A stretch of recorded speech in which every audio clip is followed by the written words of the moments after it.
ये खूबसूरत नज़ारा है बिजनौर से भवाली जाते हुए काशीपुर के आसपास। और मेरी गाड़ी अभी 80 की स्पीड पर चल रही है। होंडा सिटी कार है, 15 साल पुरानी है। और यही मैं दिखाने की कोशिश कर रहा हूँ कि क्या इसकी परफॉर्मेंस है।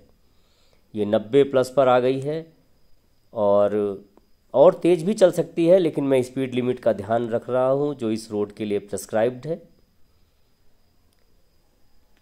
इस गाड़ी के सभी फंक्शंस काम कर रहे हैं, एसी, इंडिकेटर, वाइपर एट्सेट्रा। अभी मैं हूँ रामगढ़ रीजन में और ये सामने हरतौला, ये डाक बंगला जो हरे रंग की बिल्डिंग है। और इस रीजन की काफ़ी अच्छी हाइट है। और अभी मैं अपनी होंडा सिटी कार से आया हूँ और इसका दर्दनाक पहलू ये है कि अगले 5 दिन बाद सरकारी नियम से, कानून से इस गाड़ी को स्क्रैप में कन्वर्ट कर दिया जाएगा। क्या ये डिजर्व करती है इसके लिए?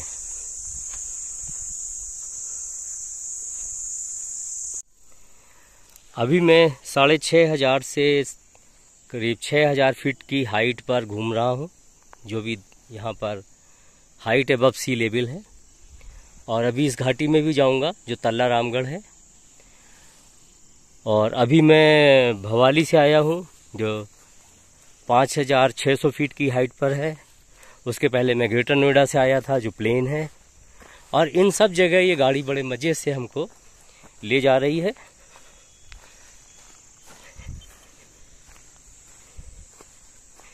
लेकिन फिर वही बात कि सरकारी नियम से इसको अगले 5 दिन के बाद मौत दे दी जाएगी। क्या ये डिज़र्व करती है? अभी मैं इन रास्तों से होते हुए अपने फार्म हाउस तक जाऊंगा।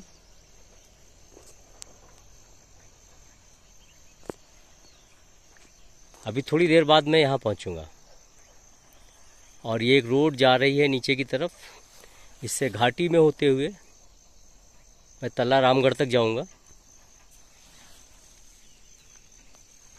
और अभी इस ऊंचाई से वापस आया हूँ और इसी रास्ते से मुझे ऊपर भी जाना है, इसी गाड़ी से, जिसके वाइपर भी चलते हैं, हॉर्न भी बजता है, सारे फंक्शंस वर्किंग हैं। लेकिन फिर भी इसे रेस्ट दे दिया जाएगा जबरन। अब हम पथरीले रास्ते पर चल रहे हैं और ये भी ढाल है बहुत ज़्यादा नीचे की तरफ, और इसी से अभी हम वापस भी आएंगे। कच्चे रास्ते पर भी इक्वली गुड।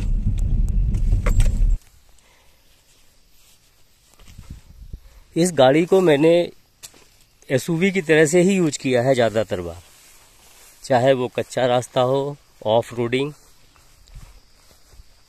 ऊंचे नीचे पहाड़, कितना भी लोड हो। बहुत बार तो इतना सामान भर लिया जैसे पिकअप हो। और सब जगह इसने मेरा साथ दिया है, आज भी दे रही है। आज भी मैं अपने साथ काफ़ी कुछ सामान लेकर आया हूँ। एक पिकअप की तरह से यूज हो जाती है।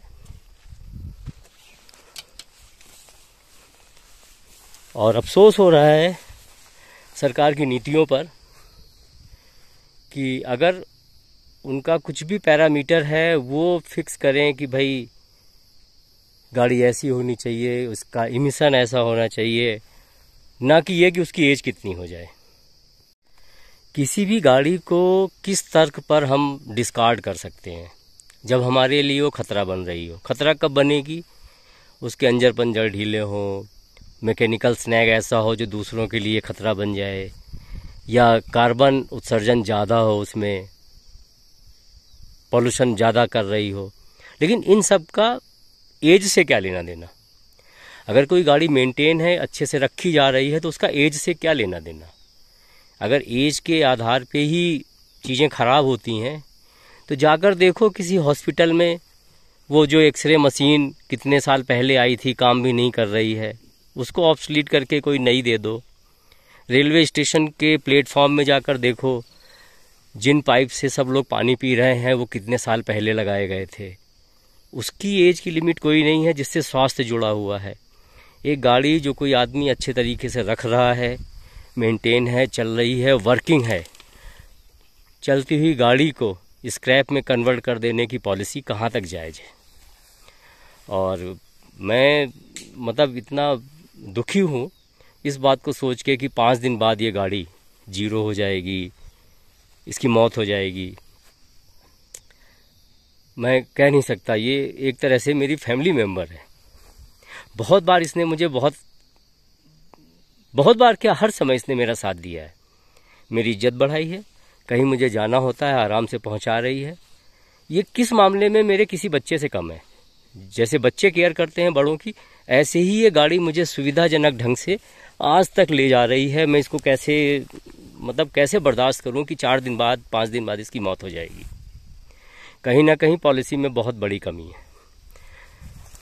ये चलती फिरती गाड़ी, और उसको आप कह देंगे कि इसको स्क्रैप कर दो। क्यों? क्योंकि इसकी उम्र 15 साल हो गई है। कहीं से कहीं तक ये बात गले से उतरने वाली नहीं है।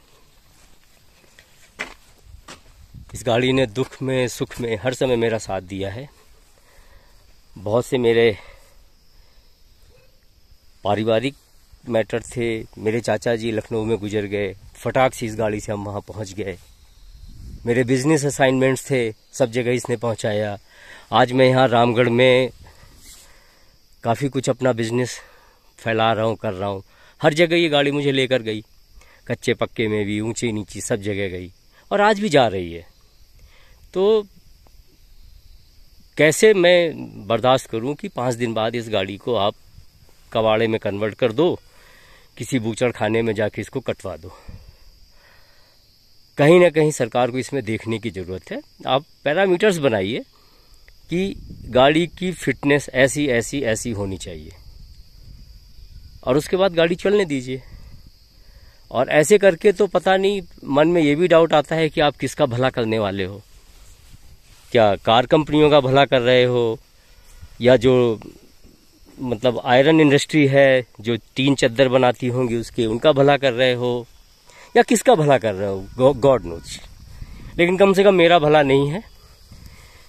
ये मेरी संपत्ति है, मेरी पूंजी है, इसको कोई कैसे जीरो कर सकता है सिर्फ इस आधार पे कि इसकी एज इतनी हो गई है। मेरे पास अब शब्द नहीं है, लेकिन ये कहीं ना कहीं गले से न उतरने वाला फैसला है गवर्नमेंट का। आज मैं ये वीडियो अपनी कार के साथ, जो मेरे लिए फैमिली मेम्बर जैसी है, मेरे बच्चे जैसी है, उसके साथ बना रहा हूँ। और थोड़ा सा मुश्किल समय है, मैं इन सब चीज़ों को बर्दाश्त नहीं कर पा रहा हूँ कि ये कार जो मुझे अभी यहाँ तक लेके आई है, ये रामगढ़ का रीजन है, काफ़ी अच्छी हाइट, और ये मुझे अभी यहाँ लेकर आई है। बहुत सारा सामान इसके साथ था, मेरे साथ ही इसमें। और ये कार कल से घोषित हो जाएगी कि बेकार है। अगले 5 दिन बाकी हैं। तो ये क्षण मेरे लिए बड़ा मुश्किल है। आज तो मैं इस कार को लेके ऐसे निकला हूँ जैसे मैं इसको घुमाने लाया हूँ कि लो कार, तुम भी देख लो, यहाँ अब तुम्हारे लिए दोबारा आना असंभव है। आज अपनी कार को रामगढ़ घुमाने के बाद मैं अभी भवाली पहुँचा हूँ, लगभग 7:30 बजे। और रास्ते में यही उधेड़-बुन चलती रही कि आखिर सरकार ने फैसला लिया है, और कहीं ना कहीं इसमें सुप्रीम कोर्ट का भी इनिशिएटिव था। तो अब वो सब इतने ज्ञानी लोग हैं, उन्होंने कहीं ना कहीं न्याय ही किया होगा। बेशक आज मुझे लग रहा है कि मेरे साथ अन्याय हो रहा है, लेकिन फिर भी मैं ये जरूर कहना चाहूँगा कि किसी भी कार को उसकी फिटनेस के आधार पे चलती रहे या ना चले, ये तय होना चाहिए। तो ये एक तरह से न्याय होगा उस कार के साथ और कार ओनर के साथ, जिसने अपनी गाड़ी कमाई से उसको खरीदा है। दूसरा एक विचार और भी आ रहा है कि जो कार आपकी एज लिमिट के हिसाब से डिस्कार्ड हो रही हैं, उससे एक बहुत बड़ी इंडस्ट्री जन्म ले सकती है। वो ये कि अगर इन कार को हम रिफर्बिश्ड करें, मतलब एक वर्कशॉप हो जहां ये जाएं और नियर न्यू लेवल हम इसका कर दें, जो भी कमियां हैं जो खराब होने वाली चीज़ें हैं उनको निकाल कर उनको दूसरे पुर्जों से हम इतनी दुरुस्त कर दें कि नियर न्यू, जैसे मोबाइल में हमने देखा है रिफर्बिश्ड मोबाइल्स होते हैं बहुत सारी। जैसे मेरे छोटे भाई का प्रिंटिंग का काम है, तो उसने भी मुझे बताया कि बहुत सी ऐसी ऑफसेट मशीन मिल जाती हैं जो मरम्मत करके नियर न्यू लेवल पे पहुंचा दी जाती हैं।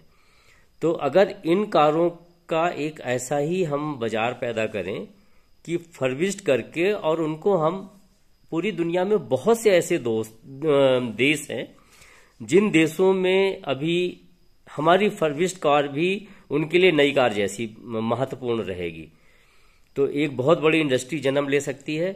क्योंकि किसी चीज को स्क्रैप करने में, उसको गलाने में बहुत सारी गर्मी भी वातावरण में जाएगी, बहुत सारी टॉक्सिक गैसेस भी जाएंगी। उससे बेहतर ये है कि उसको हम मरम्मत करके ऐसे देशों में भेज दें जिनको वो लोग लेने को तैयार हों, और अभी कम से कम उनकी स्थिति हमसे थोड़ा पीछे हो, ये टेक्नोलॉजी उनके लिए नई लगे और ये कारें उनके लिए काम की हों। ऐसे बहुत सी जगहें मिल जाएंगी हमें। इवन हमारे कंट्री में भी ऐसे बहुत सारे पॉकेट्स मिलेंगे जहां इन कार को रिफर्बिश्ड करके दिया जाए तो उनके लिए नई जैसी है, और वो ना तो समाज के लिए खतरा है बल्कि उनके लिए अच्छा है। एक अच्छी टेक्नोलॉजी कम दामों पर मिल जाएगी। और अगर इस इंडस्ट्री को हम जन्म देते हैं तो बहुत सारे टेक्नोक्रेट्स, उनके लिए ये रिफर्बिश्ड का बिजनेस पैदा हो जाएगा। तो इससे भी सोचा जा सकता है, कुछ और भी लोगों के ख्याल आ सकते हैं, लेकिन एक अच्छी भली चलती हुई चीज को जीरो करने से बचा जाए। क्योंकि उसको जीरो करने में भी हम कहीं ना कहीं जो हमारा पर्यावरण है उसको बहुत बड़ा नुकसान करने वाले हैं। क्योंकि जब उसको गलाएंगे तो बहुत ज़्यादा हीट पैदा होगी, और बहुत सारा मटेरियल उसमें प्लास्टिक का है, जिसको कुछ भी उसका ट्रांसफॉर्म करेंगे तो बहुत सी टॉक्सिक गैसेस उसमें से निकलेंगी। और कहीं ना कहीं अगर हम इसको रीयूज लायक बनाते हैं थोड़ा सा अपग्रेड करके, तो जो उसका ओनर है उसको इसको छोड़ने में इतना ज़्यादा नहीं खलेगा। क्योंकि एक अच्छी खासी पूंजी लगी होती है किसी भी आदमी की जो कार खरीदता है, कैसे कैसे बचत करके उसको ले पाता है। तो इस तरह से एक ऐसा रास्ता निकल सकता है जो सबके लिए विन विन सिचुएशन पैदा करे।